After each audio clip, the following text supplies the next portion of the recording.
Hey everybody, welcome back to Tech Odyssey. So I wanted to take a few moments to try and recap everything that happened at the Unpacked event today, August 5th, 2020. There's like 8 million of these videos out there, so if you're actually watching mine, then thank you, and hopefully this is informative. If you're not watching it, then you're not going to see that anyway. Anyway, so lots of important things today. The announcement of the Note 20, the Note 20 Ultra. We also have the Galaxy Buds Live, little bean-shaped earbuds from Samsung, and then the Tab S7, S7 Plus, the new Galaxy Watch 3, and some information on the Z Fold 2. All these crazy things and more. But before I get into this, I do want to say, if this is your first time stopping by the channel, I appreciate you being here. If you enjoy the video, please hit the like and the subscribe button and the little notification bell if you want updates when new videos come out. Now, let's talk about all the unpacked stuff. Let's unpack the unpacking.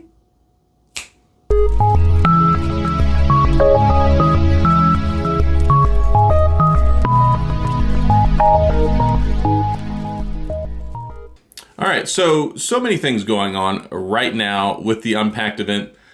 It's a lot to digest, especially if you only want to know about one thing here or one thing there. It's a lot. I mean, it's not like they said, hey, we're going to announce one phone and one set of earbuds. No, they threw a lot of phones at us, earbuds, tablets, and the new foldable, the Z Fold 2, which makes no sense because there was no Z Fold 1, there was just a Fold. And then they decided they were going to start using this Z Fold or Z terminology. All right, things you need to know. The Note 20 Ultra is going to be $1299. It's going to have 120 hertz refresh rate. It comes in two different size options, 128 gigabytes of storage, or you can pay an arm and a leg and get the 512. Expandable SD card storage, 120 hertz display, 6.9 inch screen, 12 gigabytes of RAM, and all the other good stuff. You got wireless charging, you've got reverse wireless charging, you've got the AMOLED display, you've got the stylus, which now has a 9 millisecond response time, which is on par with the Apple Pencil. So cool beans there. But $1299, a lot of money, but $100 cheaper than the S20 Ultra, so I actually feel mostly okay about that.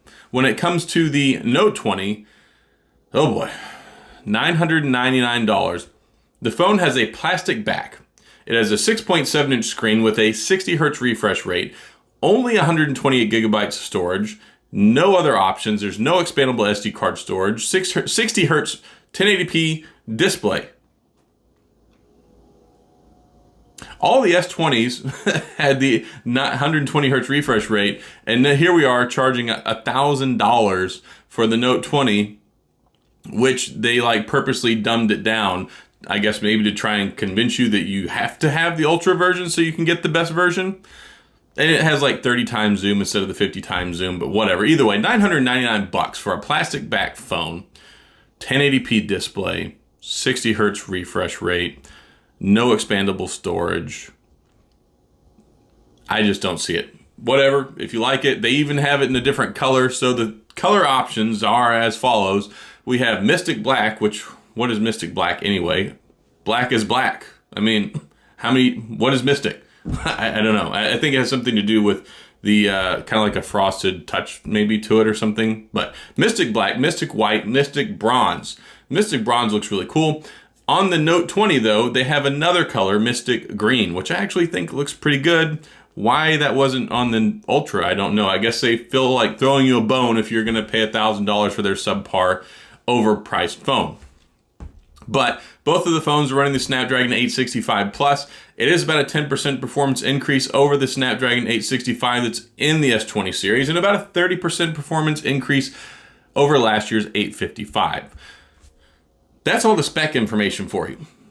Is it worth it? Sure, I guess so. The $1299 is a lot of money, but we paid $1399 for the S20 Ultra, which was crazy overpriced, but now you get an S Pen.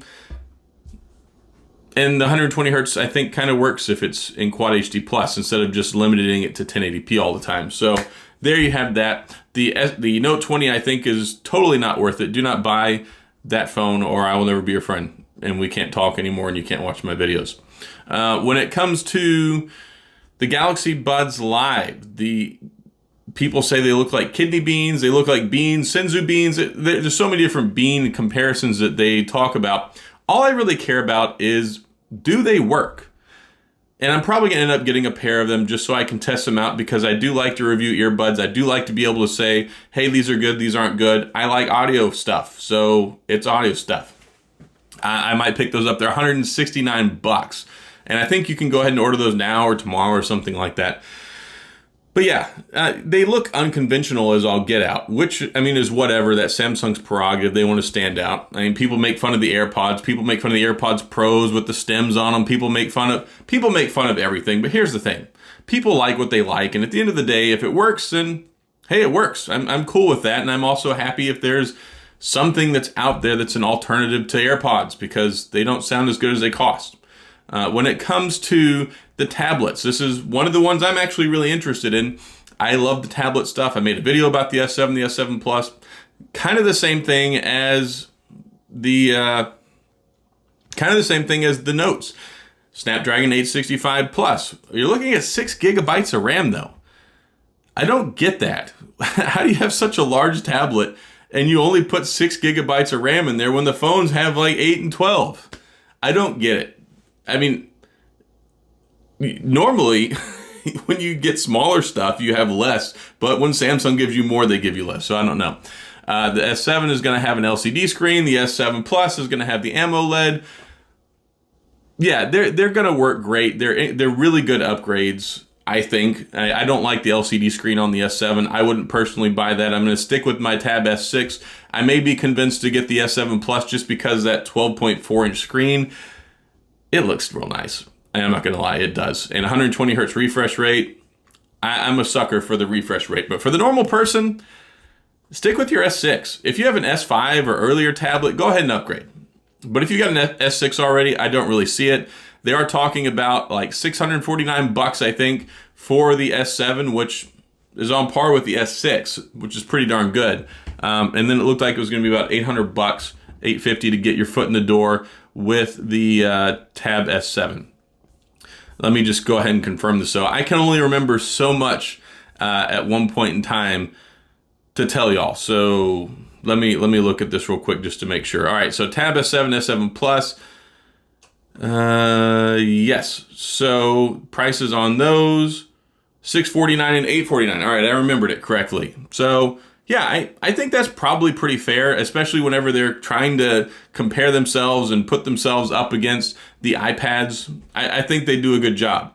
And they also have the Tab S6 Lite that came out recently. If you want something a little bit cheaper to compete with the regular iPad, which is around $250, $300 now. So Samsung finally has some options. And what I love the most is now that they've got everything online with the One UI software, I can have my text messages and my phone calls show up on my tablet and respond to them from there, which was one of my biggest criticisms and hangups for the longest time when it came to their tablets. So I am all on board with the Samsung tablets. But yes, S7, S7 Plus, $649 for the lower model, $849 for the higher end model. I don't think that that's too bad. Now, when it comes to the watch, if you're interested in the watch, I've had several of the Samsung watches. I mean, I had the first Gear S watch, I had the Gear S2, I had the Gear Fit, I had the Galaxy Fit. I've had so many of their stinking watches that they're completely unmemorable to me. The S3 Frontier I thought was really nice. I got it for like $150 last year. It looks like there's some improvements here, a little bit more powerful, a little bit more robust, a little bit better screen size when it comes to that. I mean, 14% thinner, 8% smaller, 15% lighter than the original watch.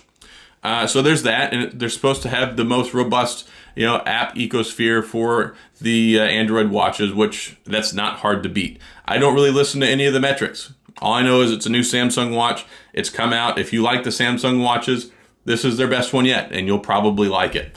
And they did bump the price up like $60 on these things. So yeah, it is going to be a little bit more money. You're looking at $399 for the 41 millimeter version. You're looking at $429 for the 45 millimeter version. And if you want LTE, it's another $50. So $449 or $479 respectively. So they're really getting up there on par with what Apple is charging for their watches now. But again, yes, it is the best option, I think, for most mainstream people, especially if you have a Samsung phone. It pairs and works, and it's great. So yeah, if you like the Samsung watches and if you have something older than the S3, it might be worth looking to upgrade. And if you just like to have the latest and greatest, go ahead and buy it. You might like it. Of course, I'm not a salesperson for Samsung at all.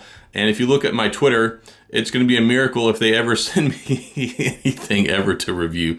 It's probably just never going to happen.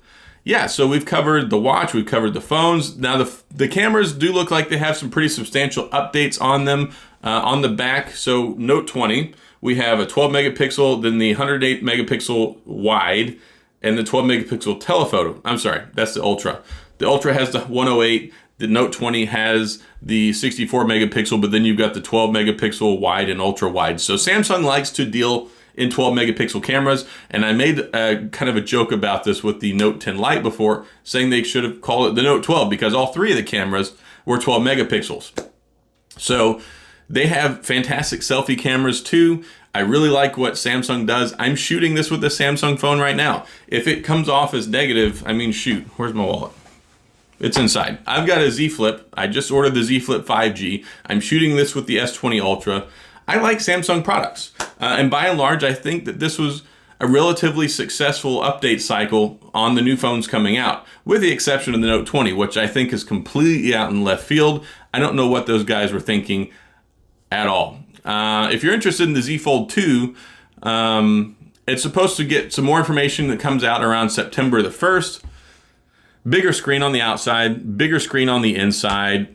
You can position the screen. It's not just open or close. It now can hold positions like you get with the Z Flip, which I think is cool. I really like that feature with the Z Flip. I love the Z Flip. I think it's a great phone.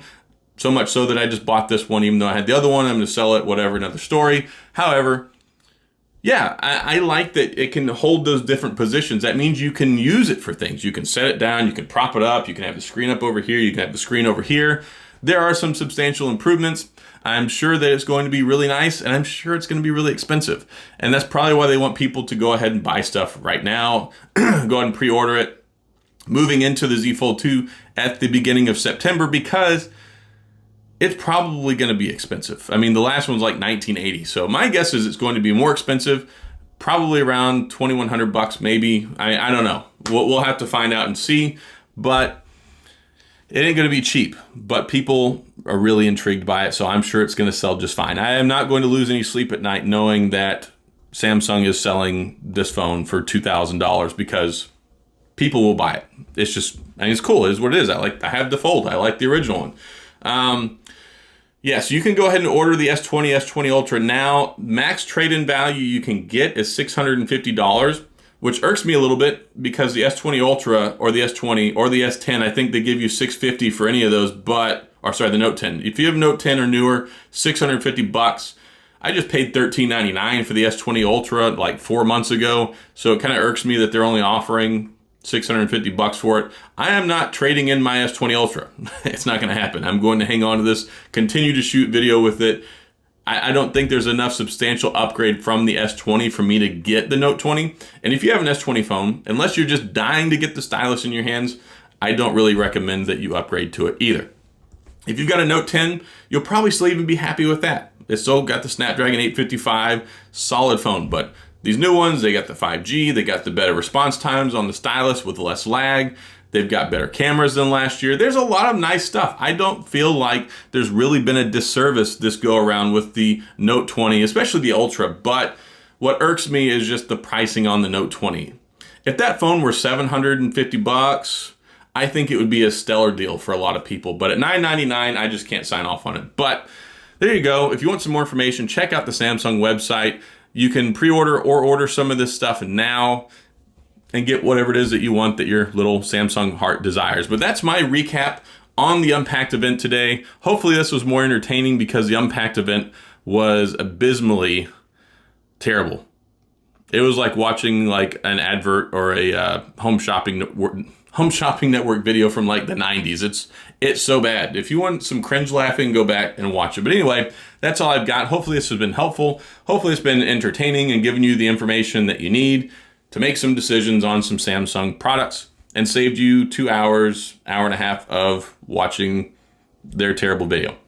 So that's all I've got. If you have any questions or comments, please feel free to leave them down in the comment section. I'll get back with you. As always, I appreciate you being here. Thank you for watching, and I'll see you guys next time.